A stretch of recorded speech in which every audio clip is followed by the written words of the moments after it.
Bom dia, pessoal. Estamos começando mais uma aula de silvicultura, em que o assunto de hoje é legislação florestal brasileira. Acompanhe. A Constituição de 1988, ela impôs ao poder público e à coletividade o dever de defender e preservar o meio ambiente para as presentes e futuras gerações. Então, segundo o artigo 225, todos têm direito ao meio ambiente ecologicamente equilibrado, bem de uso comum do povo e essencial à sadia qualidade de vida, impondo-se ao poder público e à coletividade o dever de defendê-lo e preservá-lo para as presentes e futuras gerações. Então, a legislação ambiental e florestal brasileira, ela é regida por essa Constituição de 1988, em que o meio ambiente é um bem comum do uso do povo. Para vocês saberem um pouco mais sobre a legislação florestal, vocês podem acessar esse site desse Sistema Nacional de Informações Florestais, Serviço Florestal Brasileiro, e aí vocês vão poder acompanhar algumas leis, portarias e decretos, como também instruções normativas e resoluções acerca da legislação florestal, para vocês entenderem um pouco mais sobre essa área de silvicultura, brasileira no caso. O novo Código Florestal Brasileiro ele foi aprovado em 25 de maio de 2012, na Lei 12.651, e ela restabelece limites de uso das áreas de imóveis rurais e da área de conservação ambiental. Então, aqui tem alguns livros sobre o novo Código Florestal, se vocês quiserem baixar pela internet, ou então comprar. E aqui é a lei, se você entrar no site da Presidência da República do Planalto, no caso, vocês conseguem toda essa lei 12.651, de 25 de maio de 2012. Então, o Código Florestal é uma lei que institui as regras gerais sobre onde e de que forma a vegetação nativa do território brasileiro pode ser explorada. Ele determina as áreas que devem ser preservadas e quais regiões são autorizadas a receber os diferentes tipos de produção rural.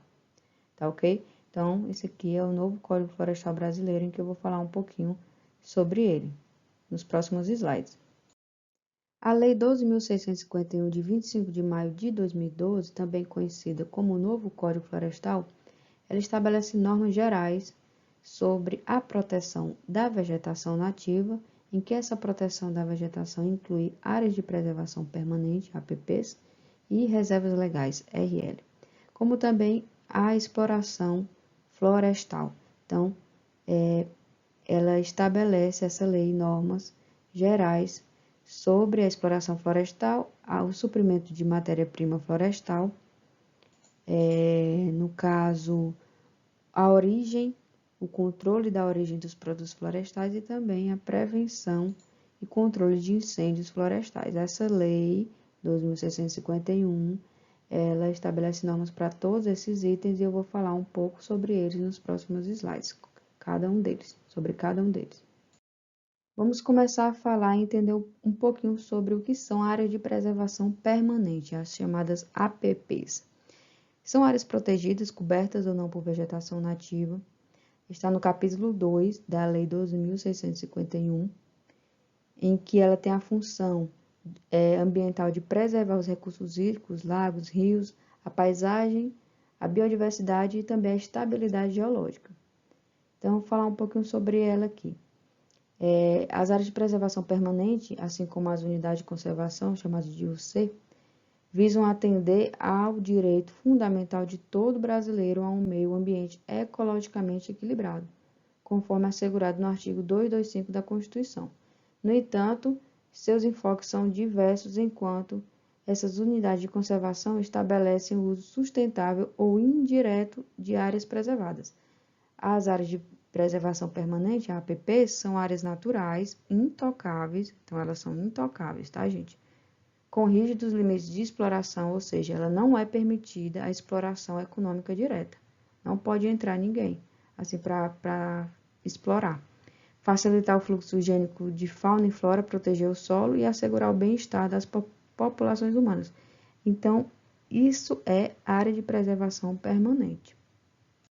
Essas APPs, elas asseguram ao homem a proteção contra os impactos derivados da exploração de recursos naturais, podendo ser eles deslizamentos que podem vir a acontecer, algumas enchentes e também a instabilidade climática, muita chuva, né, altas temperaturas. Nessa figura, pessoal, a gente dá para observar os tipos de APPs. Então, a mata ciliar, por exemplo, aqui. A mata ciliar. O tamanho desta APP, ela depende da largura do curso d'água. Então, tem aqui a largura do curso d'água de um rio, por exemplo. Então, de 30 metros para os cursos d'água com menos de 10 metros da largura. Então, as áreas de preservação permanente, elas ficam a 30 metros dos cursos d'água com menos de 10 metros de largura. Quando esses cursos d'água têm de 10 a 50 metros de largura, aí já tem que ter uma área de proteção de 50 metros. Quando sobe para 50 a 200 metros, a área de proteção vai para 100 metros. Aqui de 200 metros para os cursos d'água que tenham de 200 a 600 metros de largura. E de 500 metros para os cursos d'água que tenham largura superior a 600 metros. Então, se o curso d'água, quando o curso d'água ele vai aumentando de tamanho, também vai aumentando de tamanho as áreas de proteção permanente, de preservação permanente. No caso aqui das nascentes, esta APP ocupa sempre um raio mínimo de 50 metros ao redor das nascentes.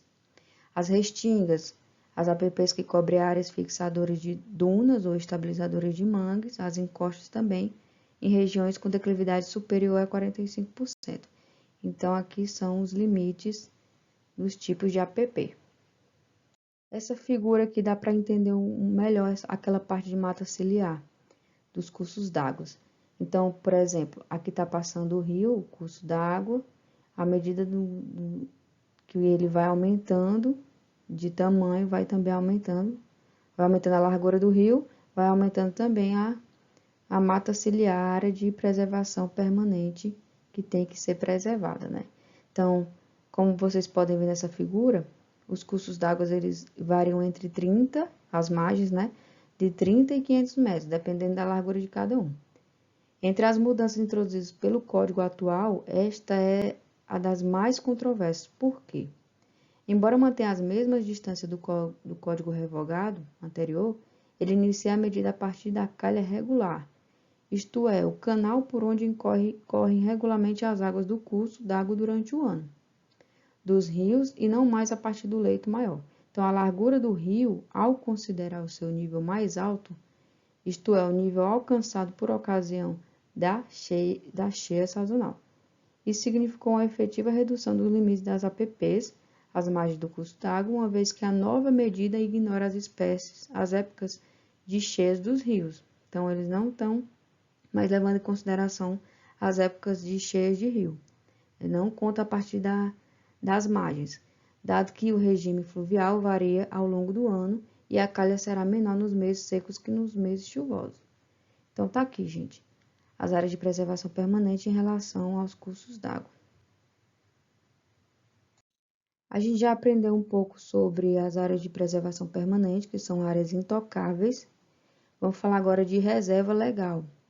A reserva legal é uma área localizada no interior de uma propriedade ou posse rural com a função de assegurar o uso econômico de modo sustentável dos recursos naturais do imóvel rural. Então, por exemplo, se você estiver na Amazônia, você tem que ter uma área de tantos por cento, que eu vou mostrar mais na frente, como reserva legal, que é uma área localizada no interior de sua propriedade. Continuando aqui, essa área de reserva legal, na lei, está o capítulo 4. Então, quem quiser ler sobre a área de reserva legal, pode ir no capítulo 4 que vocês vão encontrar todas as informações. Então, por exemplo, aqui é um mapa, o mapa do Brasil, em que a área de reserva legal está dividida em como se fosse 3 áreas, né? Então, localizado na Amazônia Legal. Se sua propriedade estiver localizada aqui, onde está esse verde, localizado na reserva, na Amazônia Legal, 80% no imóvel situado em área de floresta. Então, 80% tem que ser de reserva legal. Já 35% aqui no imóvel situado em área de cerrado e 20% no imóvel situado em áreas de campos gerais. Não é isso? E nos outros lugares, localizados nas demais regiões do país, 20%. Se fosse aqui no Piauí, por exemplo, aqui no Piauí, parte dele, 35%, e a outra parte, 20%, é destinada à reserva legal. Então, gente, qual a diferença entre reserva legal e área de preservação permanente? Como eu já disse, as APPs, elas são intocáveis. E a reserva legal, ela não precisamente ela é intocável. Ela tem que ser preservada. Então, a restrição ao limite de área construída. Reserva legal é uma restrição ao limite da área construída, de forma a preservar a fauna e a flora em um percentual mínimo, que são aqueles percentuais que eu mostrei para vocês nos slides passados. Vamos falar agora sobre a exploração florestal, que também está na Lei 12.651, de 25 de maio de 2012, no capítulo 7. Está no capítulo 7.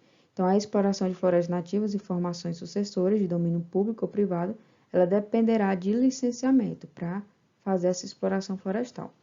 A exploração dessas florestas nativas e formações sucessoras, elas dependerá de licenciamento pelo órgão competente do CISNAMA, que é mediante aprovação prévia de plano de manejo florestal sustentável, que contemple algumas técnicas. Quais são essas técnicas?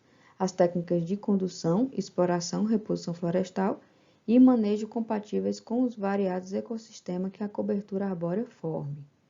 Tá ok? Então, da exploração florestal, tem que ter o licenciamento para você ter essa exploração florestal na Amazônia, por exemplo.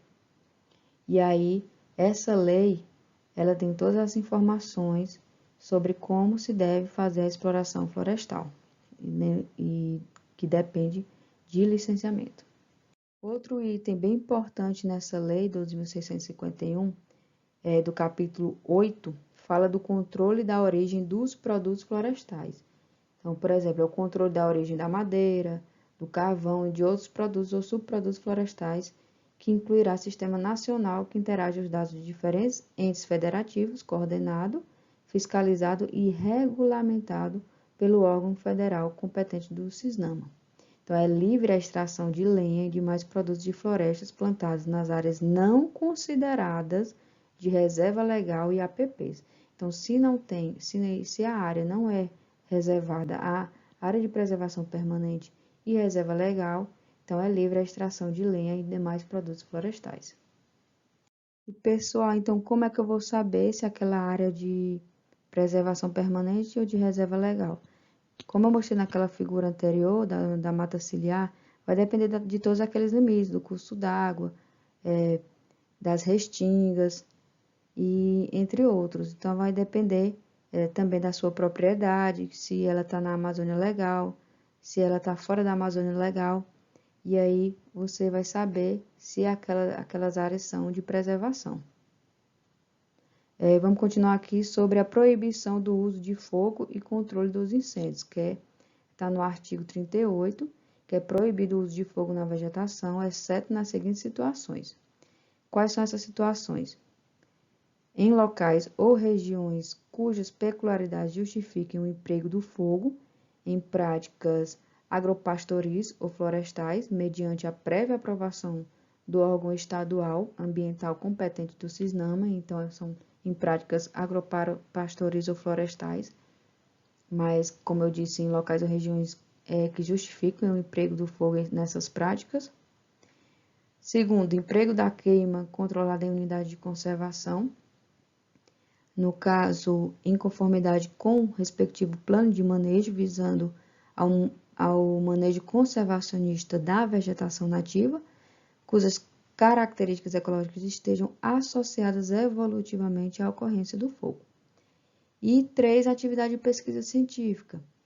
Ela tem que estar vinculada a um projeto de pesquisa, que tem que estar devidamente aprovado pelos órgãos competentes. Então, isso aqui são algumas situações que você pode utilizar o fogo na vegetação, algumas exceções. Com isso, a gente encerra a nossa primeira videoaula.